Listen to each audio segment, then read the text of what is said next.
बड़ी सभा में लक्ष्मण भैया आपने जनक जी का नाम क्यों लिया? तो उस समय राम जी से लक्ष्मण जी ने कहा, भैया जनक जी का नाम हम इसलिए लिया क्योंकि जनक जी भी आपका डायरेक्ट नाम ले रहे थे। राम जी ने कहा, जनक जी ने मेरा नाम कौन लिया, मुझे तो पता ही नहीं, जरा बताइए। तो लक्ष्मण जी बता रहे, भैया जनक जी कह रहे थे, कहा जनक जी कह रहे थे, अब जन को, अरे अब जन को, बार बार को कह रहे हैं। तो राम जी ने कहा, दिमाग ठीक है ना, बार बार को कह रहे, क्या मेरा नाम को है? राम जी से लक्ष्मण जी ने कहा, भैया आपका नाम को है। भगवान ने कहा, ये नाम तो हम तो आज तक नहीं सुने, मेरा नाम को कैसे पड़ गया? तो लक्ष्मण जी ने कहा, भैया पहला प्रमाण, जब आपने जनकपुर में प्रवेश किया है ना, तो जो जानकी जी की सखियां है ना, जो मिथिलानियां, उन्होंने आपका नाम को रख दिया है। अब आप कहेंगे कहाँ रामायण पढ़ना होगी? कहा सखी ने खा को असे कहे, पहला प्रमाण।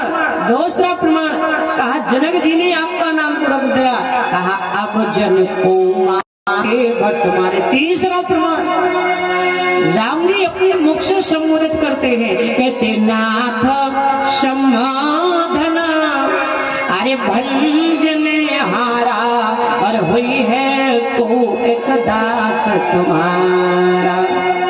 भगवान की नाम अनंत है। और लक्ष्मण जी ने कहा, भैया जब जनक जी ने बड़ी सभा में आपका नाम लिया तो जनक जी का मैं नाम ले लिया। क्या भैया एक बात बताइए, जब कोई मणि पर प्रहार करता है, मणि पर, तो मणि की रक्षा सर्प करता है या मणि अपनी रक्षा स्वयं करती है? राम जी ने कहा, सीधा साधा सा उत्तर, जब कोई मणि पर प्रहार करता है तो मणि की रक्षा काम तो सर्प करता है। अच्छा सुना है, जो मणियारा सर्प होता, देखा तो नहीं, तो देखा तो करीब करीब सब में नहीं होगा। किसी ने देखा? नहीं देखा ना? देखा तो जरा हाथ उठाए। जो मणियारा सर्प होता है ना, तो उसकी विशेषता होती है, आप कहेंगे क्या? मणियारा सर्प घास में अपनी मणि को रख देता है और वो विचरण करता है। कहाँ तक जाता है? जहां तक उसको मणि का प्रकाश दिखाई देता है, बस वहीं तक जाता है। और यदि धोखे से भी कोई मणि को छू भी लेता है, तो जहां पर भी वो होता है ना, सब दौड़ पड़ता है मणि की रक्षा करने के लिए। तो लक्ष्मण जी ने कहा, भैया आप मणि और आपका छोटा लक्ष्मण भैया है फणी। जब राम रूपी मणि पर महाराज जनक ने प्रहार किया, कटाक्ष किया, तो सर्प रूपी लक्ष्मण ने बोलना प्रारंभ कर दिया। बड़ी सभा में जनक जी ने आपका नाम लिया, इसलिए बड़ी सभा में जनक जी का हमने नाम लिया। भगवान श्री राम ने कहा, लक्ष्मण भैया आपने ठीक नहीं किया। राम जी ने लक्ष्मण को शांत किया है। संत विश्वामित्र महाराज वहां विराजमान है। संत विश्वामित्र महाराज ने समय शुभ देखा, वो जो श्री गोस्वामी तुलसीदास जी महाराज ने लिखा, क्या कहा? विश्वामित्र समय शुभ जाने, विश्वामित्र शुभ जाने, विश्वामित्र समय शुभ जाने,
कहा क्या? कहा उठा हो राम। राम जी खड़े हो गए, उठा हो राम। तो राम जी खड़े हुए लेकिन बैठ गए। संत विश्वामित्र महाराज ने कहा राम जब आप बैठे तो खड़े हुए तो बैठ क्यों गए, फिर आज्ञा दे। कहा उठो राम भंजो। राम जी ने कहा क्या बन जाओ? संसार बन जाओ, स्वभाव बन जाओ, ताड़का बन जाओ, धनुष बन जाओ, क्या बन जाओ? तो संत विश्वामित्र महाराज ने कहा उठो राम भंजो ये धनुष को तोड़ दो। राम जी ने कहा क्यों? संत विश्वामित्र जी ने कहा अरे मैं होता तो जनक के परिताप, जो जनक जी के हृदय में दुख है इनका दुख दूर करो ठहराओ।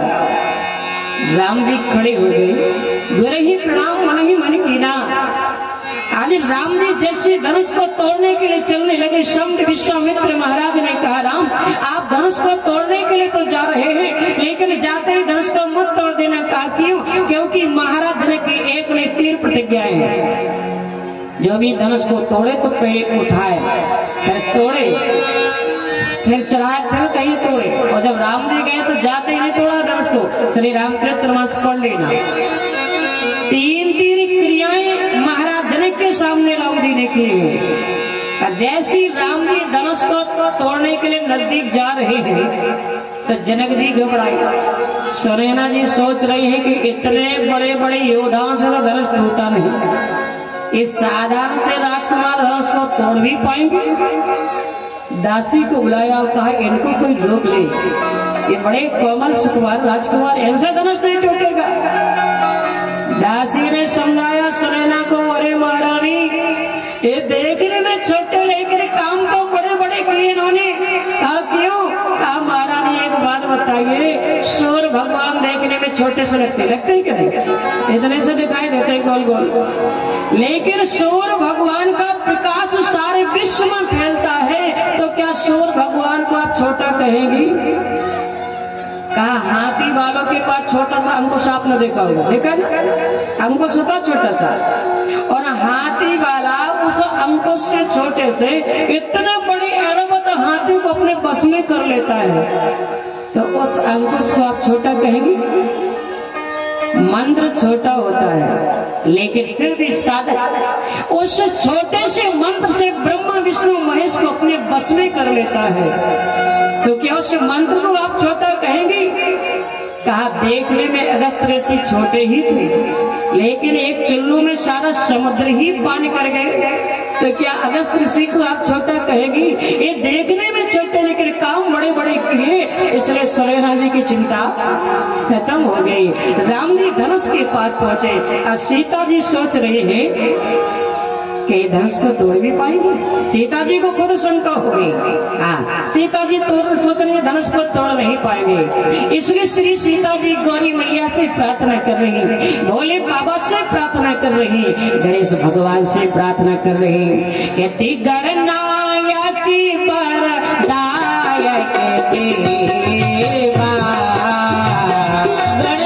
गणनायक वरदायक देवा,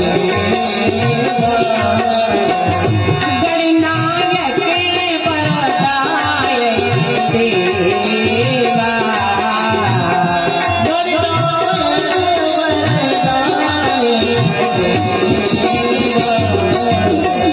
आगे लगे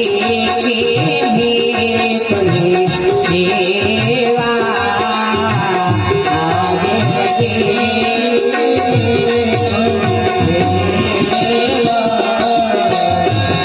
लगे आगे लगे तुम्हें सेवा,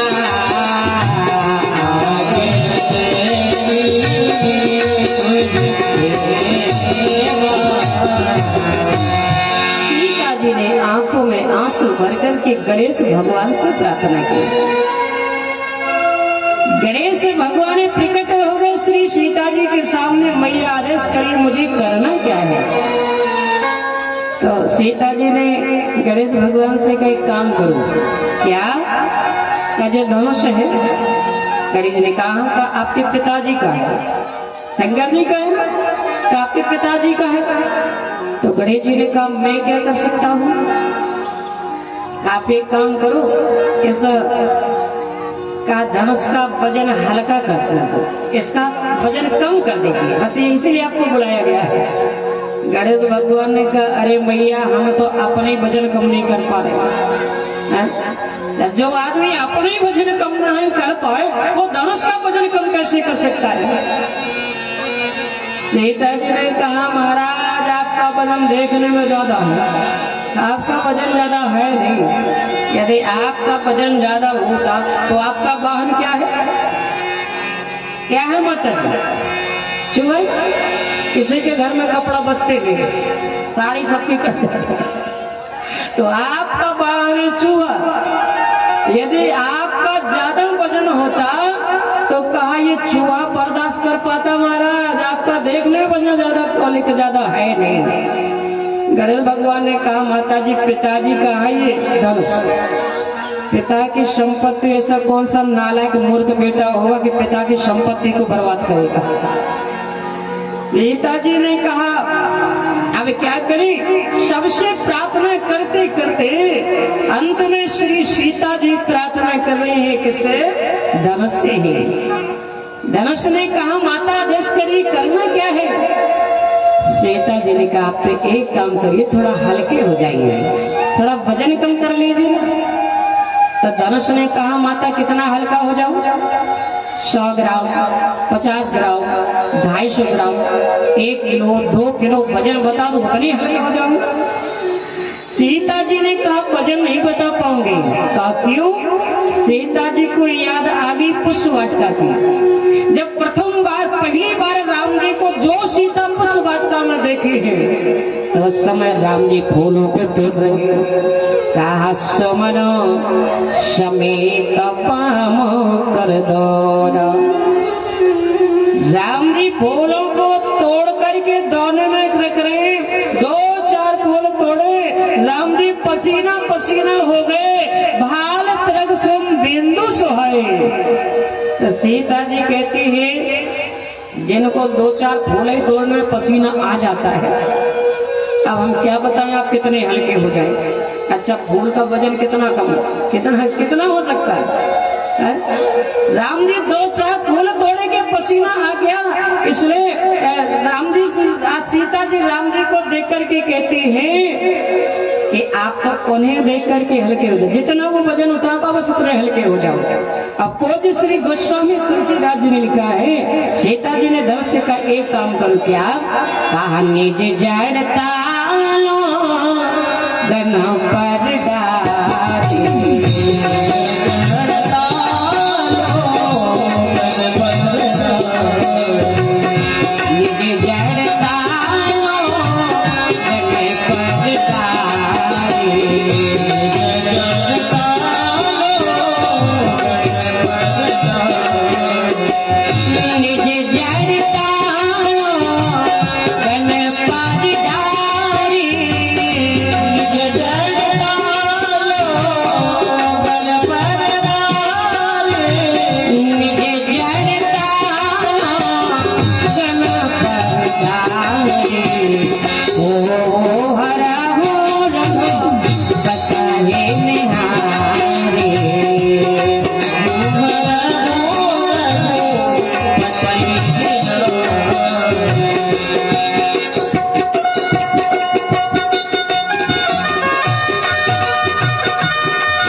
राम जी को देख करके तो अपना वजन कम करो।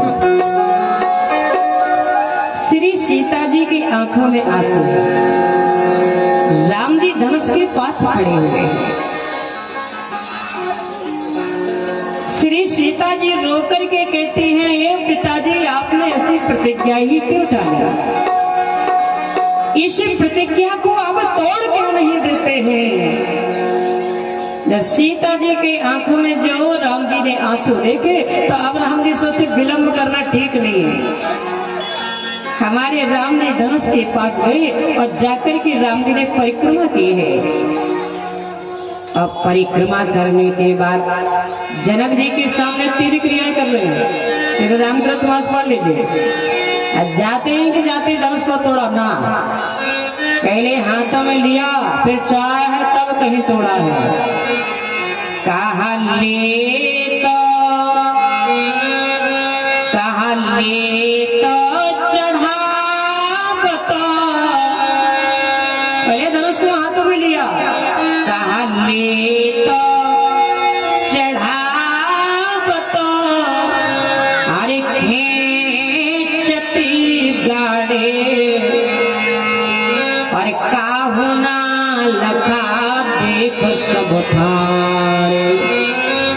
कितनी क्रिया की? 3।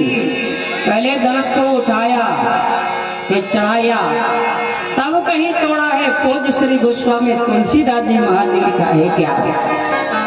कहते ही क्षण राम माधन तोड़ा,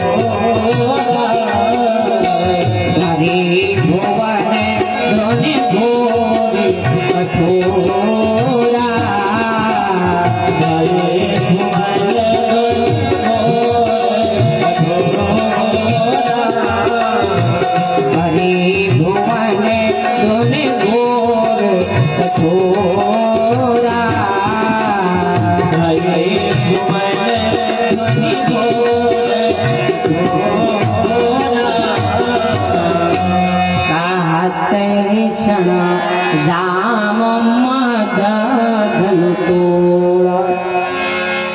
मध्य माने बीच, विष्णु राम ने धनुष को तोड़े और ये 10,000 राजा जाते थे बीच में जाकर के पकड़ते थे। जहां से टूटना था धनुष को वहीं जाकर के पकड़ते थे। लेकिन हमारे राम जी गए और दोनों हाथों से धनुष को उठाया है। तई जन राम मध्य धन तोड़ा, बीच धनुष टूट गया। दूसरे विद्वान ने कहा हमारे राम जी का तो जन्म ही मध्य में हुआ, मध्य दिवस शीत न गावा, इसलिए धनुष भी मध्य से तोड़े। तीसरे विद्वान ने कहा नहीं, अवस्थाएं 3 होती है, बाल अवस्था, युवा अवस्था, वृद्ध अवस्था। हमारे राम जी ना तो बाल अवस्था में धनुष को तोड़े और ना ही वृद्ध अवस्था में जो बीच की होती, जो मध्य की अवस्था युवा, उसमें राम जी धनुष को तोड़े। तही क्षण राम मध्य धनु तोड़ा। चौथे विद्वान ने कहा नहीं, 3 राम थे। पहले वाले परशुराम जी और अंत वाले बलराम जी और बीच वाले मध्य वाले श्री राम जी। तो ना तो पहले वाले परशुराम जी धनुष को तोड़े, ना अंत वाले बलराम जी धनुष को, धनुष तो मध्य वाले श्री राम जी तोड़े। तई क्षण राम मध्य धनु तोड़ा। इसे विद्वान ने कहा ना आकाश में धनुष को तोड़ा, ना पाताल में। ये पृथ्वी कहाँ है? मध्य में ना, इसलिए राम जी पृथ्वी में मध्य में तोड़े। तई क्षण राम मध्य धनु तोड़ा। और जैसे राम जी ने धनुष को तोड़ा उसी समय सुनैना जी देर नहीं लगाई और सुनैना जी ने उसी समय सीता जी को आदेश दिया, जाओ जाकर के बरवरा डालो। आज सीता जी के हाथों में कमल की सुंदर पुष्पों की माला है। 8 सखियों के साथ सीता जी आई हैं रंगभूमि में। बोले श्री गोस्वामी तुलसीदास जी महाराज ने लिखा क्या? कहा कर सरोज जय माला सुहागी, कर सरोज जय माला सुहागी, कर सरोज जय माला सुहागी, कर सरोज जय माला सुहागी, कर सरोज जय माला सुहागी, कर सरोज जय विश्व विजय सोया जाए,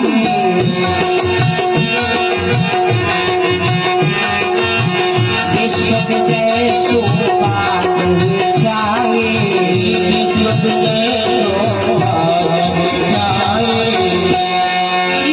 सखियों के सहित आई तो उसी समय सखियां राम जी के नजदीक गई और कहा महाराज झुक जाइए, क्योंकि सीता जी छोटी है और आप बड़े हैं, जरा झुक जाइए, झुकना ही पड़ेगा।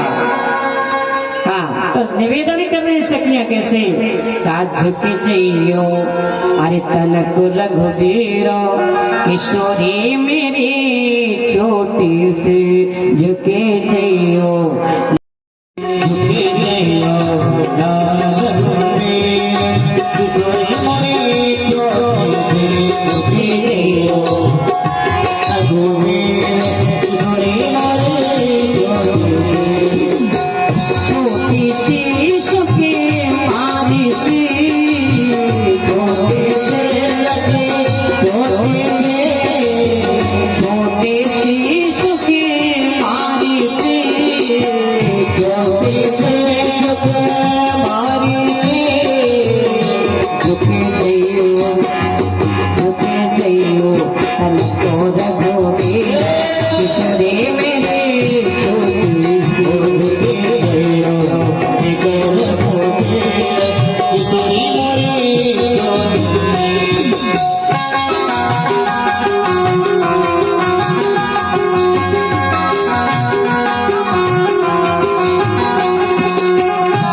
झुकने वाले थे और सीता जी बनमाला डालने वाले थे, लेकिन माता बनमाला डाल नहीं पाई, एक घटना घटी। आप कहेंगे घटना क्या घटी? सीता जी जयमाल लेकर के राम जी के पास पहुंची और जो डालने वाली थी तो राम जी के हृदय में सीता जी की दृष्टि पड़ गई। तो क्या देखा सीता जी ने? सीता जी ने राम जी के हृदय में तस्वीर देखी, फोटो। अब आप कहेंगे कहाँ लिखा है? तो श्री रामचरितमानस में लिखा है। सीता जी नजदीक गई, वो श्री गोस्वामी तुलसीदास जी ने लिखा है, अरे जाय समीप, अरे जाय समीप नाम छवि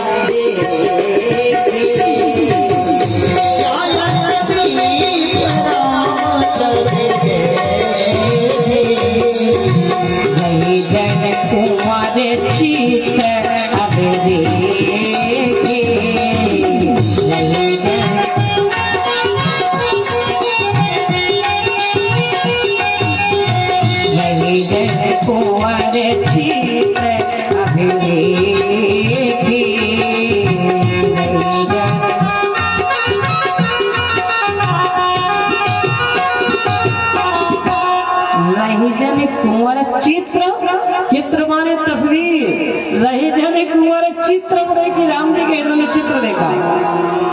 सीता जी बरमाला लेकर के पीछे हट गई। सखियों ने कहा जाओ बरमाला डाल दो, सीता जी ने कहा नहीं डालूंगी। क्या क्यों? कहा जिसके गले में बरमाला डालो उसके हृदय में किसी का चित्र बनाऊंगा और बरमाला डालू, ऐसा नहीं हो सकता। सखियों ने कहा सीता जी जो राम जी के हृदय में चित्र है ना वो किसी और का नहीं है।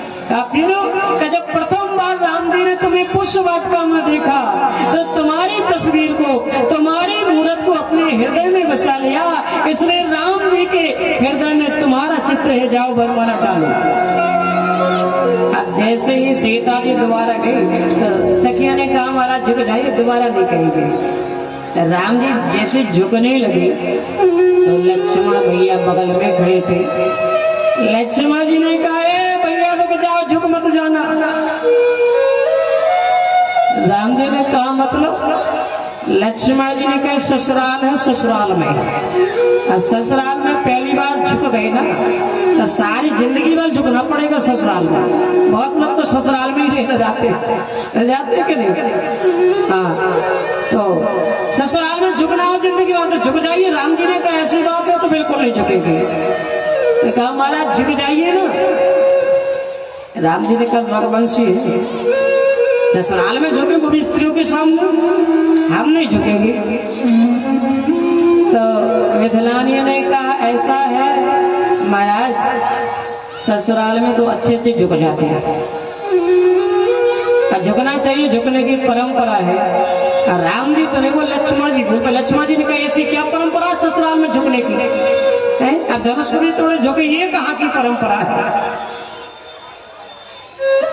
ऐसी तो कोई परंपरा नहीं ससुराल में झुकने की। तो मिथिलानी ने कहा फिर आपको कैसे पता, इससे पहले कि आपका विवाह हो चुका है, जो आपको पता है कि ससुराल में झुका जाता है? नहीं। राम जी तो नहीं बोले, लक्ष्मण जी बोले अरे इनके बारे में पता नहीं, रघुवंशी है, ये ब्रह्म है, परमात्मा, इनको ऐसी बात बोल रहे हैं आप लोग। मिथिलानियों ने कहा हे रघुवंशी जी, आपका जो पूरा बायोडाटा है ना सब हमारे पास में है।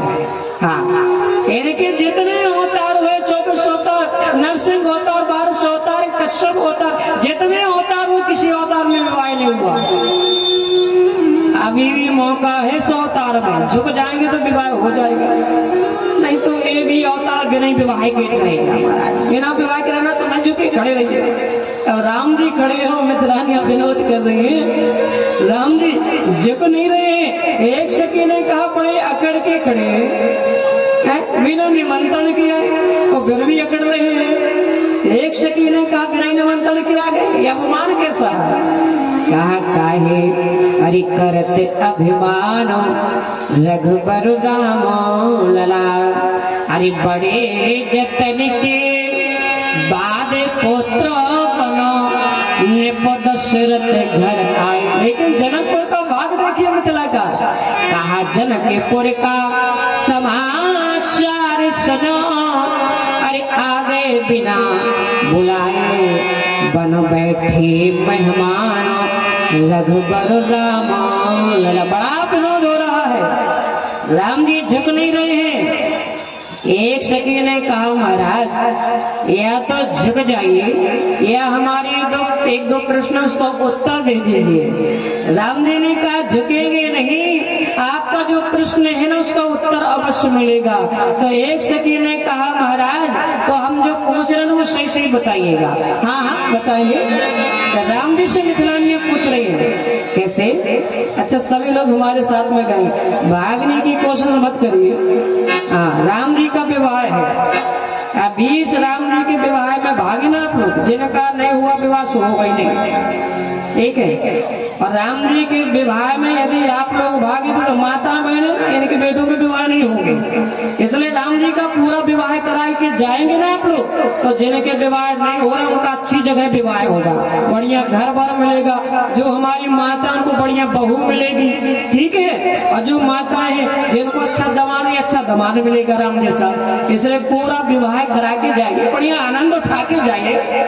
हाँ, रोज रोज भोजन बनाना है काम से कहाँ टाइम मिलता है, इसलिए थोड़ा और बैठिए 20 मिनट, अभी बढ़िया गाने गाए जाएंगे, विवाह गीत गाएंगे, हमारे पांडे जी हैं, प्रीति है, लोग गाएंगे, थोड़ा जाइए देवमाला कार्यक्रम तो हो जाए, ठीक है। तो जो माता मैंने खड़ी ही ना बैठ जाए, वो निवेदन है, बीच कथा में भागी मिले, रास्ते में भूत पीड़ित लग जाए, कोई गारंटी हमारी है नहीं, ठीक है। इसलिए जो जहाँ शांति से बैठ जाइए। प्रेम से बोले शंकर भगवान की, श्री हनुमान जी महाराज की। देखिए तो विवाह में आप लोग बैठे हुए हैं, विवाह में बैठे हो, ऐसे बोल रहे, अस्पताल में मरीज बोलता है जय, अरे थोड़ा तेज आवाज निकालिए। प्रेम से बोले श्री राम विवाह महोत्सव की। विवाह में आप लोग आए, ऐसा लग नहीं रहा है, जरा और अच्छे स्वर के साथ बोलिए। प्रेम से बोले श्री राजा राम सरकार की, श्री दोल्हा सरकार की। राम जी खड़े हैं, और मिथिलानिया विनोद कर रहे हैं राम जी से कैसे। अरे कहो साची साची कछु ना छिपाओ पहुना, ये आपके यहाँ का ही गाना है। हाँ, हमारी यूपी में नहीं तो बिहार में ज्यादा गाया जाता है, इसलिए आपको सुना देते हैं। तो मिथिलानिया क्या कहते हैं राम जी से, कहते कहो साची साची कछु ना अरे छिपाओ पहुना, अरे जे पूछा ताने बतिया बताओ पाहुना हो, जे पूछा ताने बतिया बताओ पाहुना हो, जे पूछा ताने बतिया।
सुन के मोहे अचरज लागे भारे, एको बतिया सुन के मोहे अचरज लागे भारे, एको बतिया सुन के मोहे अचरज लागे भारे, एको बतिया सुन के मोहे अचरज लागे भारे।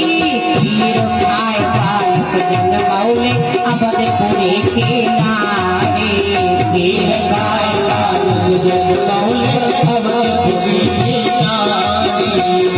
हो यह दो बेटा पोताना के मिटाओ पाहुना, यह दो बेटा पोताना के मिटाओ पाहुना, जे पूछा ताने बतिया बताओ पाहुना हो, जे पूछा ताने बतिया बताओ पाहुना, जे पूछा ताने बतिया।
पिता कर गोरे हो तो गोरे छोरा छोरे, माता पिता कर गोरे हो तो छोरा छोरे, माता पिता कर गोरे हो तो गोरे छोरा छोरे, माता पिता कर गोरे हो तो छोरा छोरे। तो क्यों श्यामल राम लला कौशल्या दशरथ गोरे, क्यों श्यामल राम लला कौशल्या दशरथ गोरे। माता पिता दोनों गोरे, कौशल्या भी होता चलता, आप काले कैसे हो गए? महाराज बताओ काले कैसे हो गए? दो भाई गोरे तो काले। तो क्यों श्यामल राम लला कौशल्या दशरथ गोरे, क्यों श्यामल राम लला कौशल्या दशरथ गोरे। ओ यह तो वेदा को तना को मिटाओ पाहुना, यह तो वेदा को तना को मिटाओ पाहुना, यह तो वेदा को तना को मिटाओ पाहुना, यह वेदा को तना को मिटाओ पाहुना। जे पहुंचता ने बतिया बताओ पाहुना हो, जे पहुंचता ने बतिया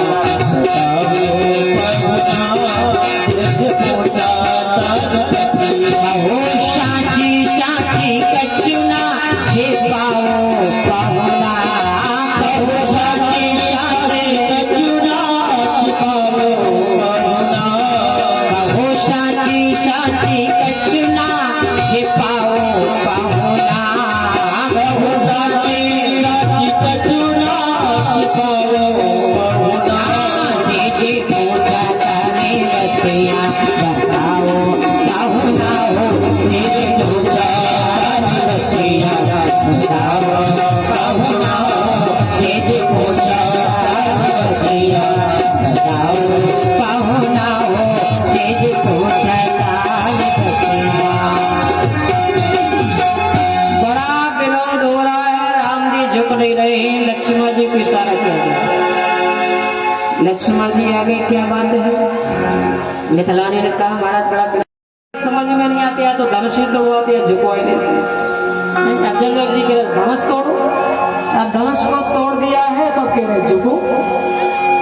तो महाराज कुछ तो करना होगा। लक्ष्मण जी ने कहा हम क्या कर सकते हैं? तो मिथिलानी ने कहा महाराज सुना है आज से अंश होता है, इस पृथ्वी का भार आपके शीश पर धारण है। हाँ हाँ पृथ्वी ऊंची आप कर सकते हैं। लक्ष्मण जी ने कहा हाँ। तो मिथिलानी ने कहा तो एक काम करिए ना, जब सीता जी खड़ी ना वहाँ की पृथ्वी थोड़ी ऊंची कर दीजिए, क्योंकि सीता जी छोटी है। लक्ष्मण जी ने कहा पृथ्वी तो ऊंची कर सकता हूँ, लेकिन ऐसा थोड़ी है पृथ्वी ऊंची कर से पृथ्वी नीची हो जाए, पृथ्वी ऊंची, मतलब मैं कुछ नहीं कर सकता। सीता जी ने कहा बड़ा बुरा भैया को झुकाइए।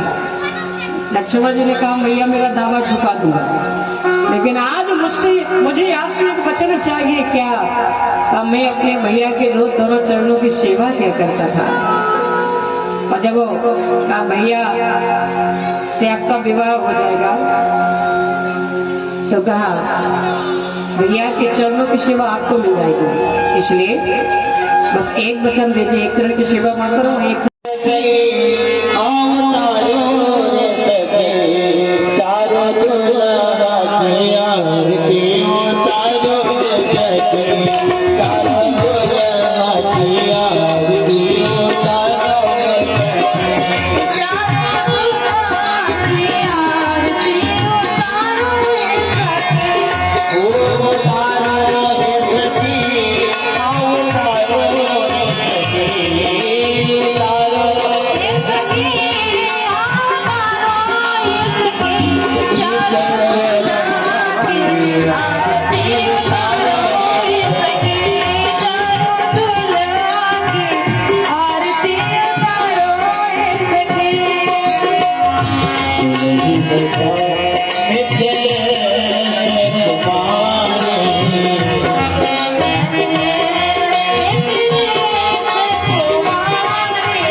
Hare